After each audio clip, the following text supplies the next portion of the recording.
안녕하세요. 돌아온 탕자입니다. 나다니엘 호손의 좋은 글씨라는 소설이 있습니다. 많은 분들이 읽어보셨을 텐데요. 이 소설은 1800년대에 청교도들이 아메리카 신대륙에 정착하던 그 시기를 배경으로 한 소설입니다. 여주인공은 헤스턴 프린이라는 여성입니다. 그 여성은 유부녀였습니다. 그러나 그 지역에 유능하고 아주 젊은 목사였던 딤스데일이라는 사람과 사랑에 빠져 딸을 낳게 됩니다. 결국 동네 사람들에게 그 여인은 간음한 여인이라고 하는 낙인이 찍히게 됩니다. 그래서 그 여자는 주홍글씨로 간음이라고 하는 단어의 첫 글자인 알파벳 대문자 A를 가슴에 달고 살아가게 되는 그 이야기가 바로 주홍글씨 소설입니다. 스포가 될까봐 결론은 말씀드리지 않겠습니다. 여러분들은 혹시 누군가에게 찍혀본 적 있으세요? 저는 학창 시절에 문제아로 찍혔던 사람입니다.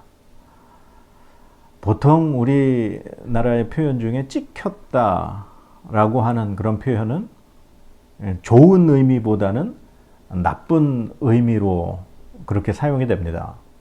낙인이 찍히다, 누군가에게 찍히다, 그런 표현이죠. 오늘 성경 본문에 등장하는 아브라함이라는 사람은 어떻게 보면 하나님에게 찍힌 사람입니다. 그런데 하나님에게 찍힌 것이 나쁘게 찍힌 것이 아니라 좋은 의미에서 하나님에게 찍힌 바로 그 아브라함의 이야기입니다. 오늘 창세기 17장에 있는 말씀은 하나님께서 아브람이라고 하는 사람에게 아브라함이라는 이름을 바꿔주시면서 하나님이 아브라함과 계약을 맺으시는 그런 이야기가 오늘 이 성경 본문의 내용입니다. 그런데 오늘 이 성경 본문의 말씀을 보면은요, 좀 이상한 계약을 맺고 있습니다. 보통 계약이라고 하면 한 사람과 다른 상대방이 동일한 조건으로 혹은 동일한 어떤 값어치에 해당하는 것들을 주고받으면서 맺는 것이 보통의 일반적인 계약입니다. 우리가 집을 살 때에도 그 집에 해당하는 가격을 지불해야 그 집을 내 것으로 이렇게 삼을 수 있는 그런 것이 보통 일반적인 계약이라는 거죠. 그런데 오늘 성경 본문에 보면은요, 하나님께서 아브라함과 맺으시는 계약은 이건 너무나도 일방적인 계약입니다. 하나님 측에서 아브라함에게 거의 모든 것을 다 제공을 해주시는 그런 계약입니다. 하나님은 첫 번째, 너를 크게 번성하게 할 것이다. 두 번째, 아브람에서 아브라함으로 이름을 바꿔주시면서 너는 모든 민족의 아버지가 될 것이다. 세 번째, 너에게서 많은 민족들이 날 것이다. 그리고 네 번째, 왕들이 너에게서 날 것이다. 다섯 번째, 내가 너와 네 후손들의 하나님이 될 것이다. 마지막으로 여섯 번째, 이 가나안 온 땅을 내가 너와 네 자손에게 영원한 기업으로 줄 것이다. 이렇게 말씀을 하십니다. 하나님은 이렇게 아브라함에게 많은 것을 일방적으로 주시겠다라고 그렇게 말씀을 하시면서 아브라함에게 원하시는 것은 오직 한 가지뿐이었습니다. 그것은 바로 할례라고 하는 것입니다. 창세기 17장 9절에서 12절까지의 말씀입니다. 하나님이 또 아브라함에게 이르시되 그런즉 너는 내 언약을 지키고 네 후손도 대대로 지키라. 너희 중 남자는 다 할례를 받으라. 이것이 나와 너희와 너희 후손 사이에 지킬 내 언약이니라. 너희는 포피를 베어라. 이것이 나와 너희 사이의 언약의 표징이니라. 너희의 대대로 모든 남자는 집에서 난 자나 또는 너희 자손이 아니라 이방 사람에게서 돈으로 산 자를 막론하고 난 지 8일 만에 할례를 받을 것이라. 아멘. 이 본문에 보면은 하나님은 오직 아브라함에게 요구하시는 것이 할례 단 한 가지뿐입니다. 어떻게 이런 계약이 성립이 될 수 있을까요? 하나님께서는 아브라함에게 이것저것을 다 주시겠다고 약속을 하시는데 너는 할례만 행해라. 이게 나하고 너와 사이의 약속이다. 이렇게 말씀을 하십니다. 하나님의 이 계약은 우리가 쉽게 인간 사이에서 하는 계약과는 완전히 다른 종류의 계약입니다. 그렇기 때문에 제가 아브라함은 하나님에게 찍혔다라고 하는 표현을 썼던 것입니다. 이것 때문에 아브라함은 이 하나님의 약속을 지키기 위해서 자신과 자신이 낳았던 이스마엘이라고 하는 아들과 자신의 집에 있는 모든 남자들이 할례를 행하게 됩니다. 그게 바로 아브라함이 99세가 되는 해입니다. 결국 아브라함은 이 할례를 통해서 이삭이라고 하는 하나님의 약속의 자녀를 얻게 됩니다. 그리고 그 후대의 모든 자손들은 이 할례를 굉장히 중요하게 생각을 합니다. 그래서 이스라엘 백성들은 난 지 8일 만에 할례를 거행을 하게 됩니다. 이스라엘 백성은 하나님과의 언약의 백성의 표시로서 모든 남자들이 할례를 행했습니다. 이 할례를 행해야 하나님의 백성이라고 인정을 받을 수 있었기 때문입니다. 성경에도 할례를 받지 않은 이방인들을 향해서 저 할례 없는 백성이라는 표현이 등장을 합니다. 그만큼 이스라엘 사람들에게 할례라고 하는 것은 다른 이방인들과 자신들을 구별해주는 그러한 역할을 했던 것이죠. 그러면 꼭 할례를 해야만 하나님의 백성이 되는 것입니까? 할례를 받은 이후에도 이스라엘 백성들은 끊임없이 하나님의 말씀을 어기고 하나님을 떠나 이방신을 섬기고 우상 숭배를 합니다. 그렇다면 할례를 받는 것과 하나님의 백성이 되는 것 과연 같은 것일까요? 이미 모세도 이 할례에 관한 이야기를 백성들에게 하는 부분이 있습니다. 신명기 10장에 이제 가나안 땅의 입성을 앞두고 모세 자신은 그 가나안 땅에 들어가지 못하게 됩니다. 그러면서 마지막으로 이스라엘 백성들을 향해서 남긴 말 중에 이 할례에 관한 이야기가 있습니다. 그것이 바로 마음의 할례라고 하는 것입니다. 할례라고 하는 것이 하나님의 백성으로서 증명이 되는 표시이긴 합니다. 하지만 그 할례만을 가지고 하나님의 백성이 되는 것은 아니라는 겁니다. 진정한 할례는 마음의 할례라는 것이죠.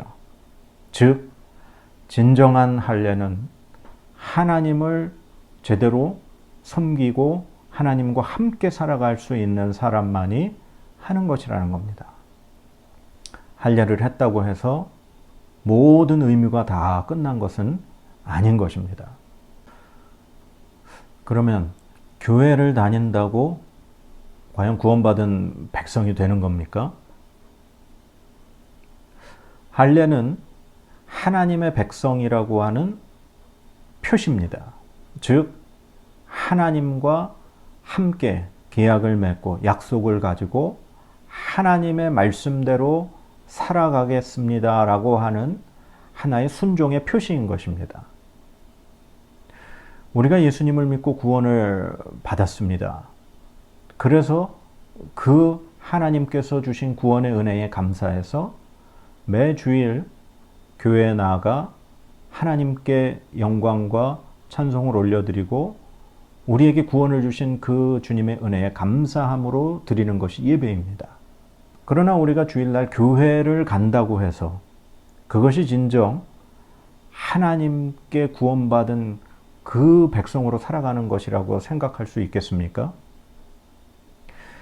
일주일 내내 하나님과 전혀 상관없는 삶을 살다가 주일이 되면은 성경책을 가지고 교회를 나간다고 과연 우리가 구원받은 백성이라 말할 수 있겠습니까?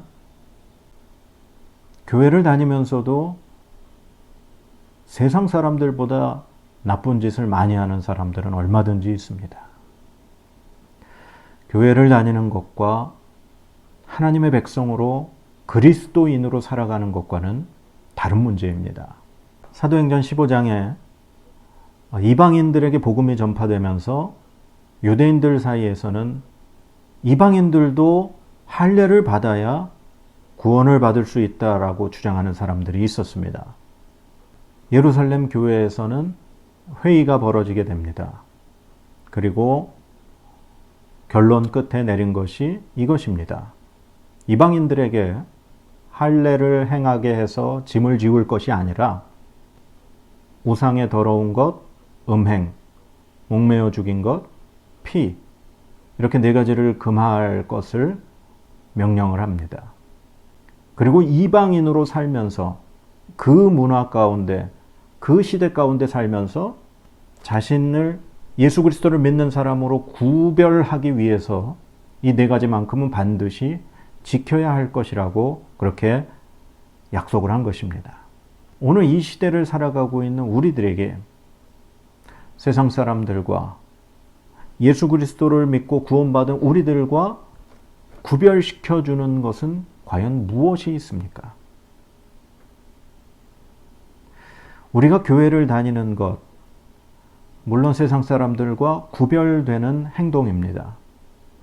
그러나 그것만이 하나님의 백성이 된 것일 수는 없습니다. 일주일에 하루 예배드리는 것만으로 우리의 삶이 구별되었다라고 말할 수는 없는 것입니다.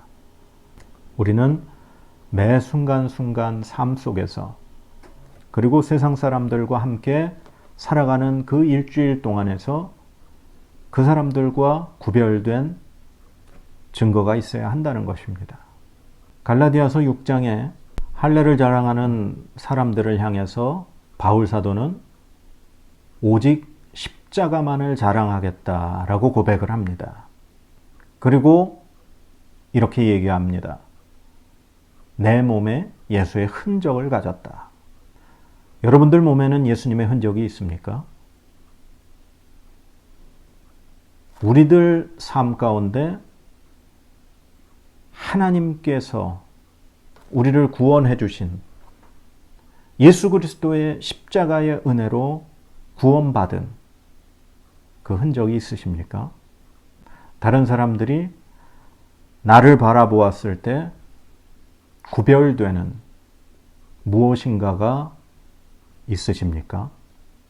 할례는 이스라엘 백성들에게 하나님께 선택받은 백성이라는 표시가 될 수는 있었습니다. 하지만 그것과 그들이 하나님과 함께 살아간다라고 하는 것과는 다른 것이었습니다. 우리가 교회를 나간다고 해서 그것이 하나님과 함께 살아가는 삶의 표시는 아닌 것 같습니다.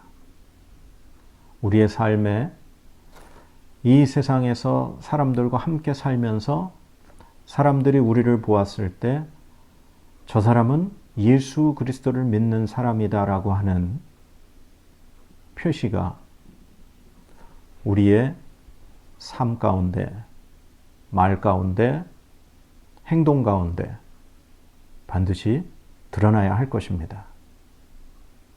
안디옥 교회 교인들은 그리스도인이다라고 하는 말을 그 사람들로부터 들었습니다. 오늘 우리의 삶이 과연 내 주변의 이웃들로부터 저 사람은 예수 믿는 사람이다 라고 하는 말을 들을 수 있는 표시가 과연 무엇이 있을지 생각해 보았으면 합니다.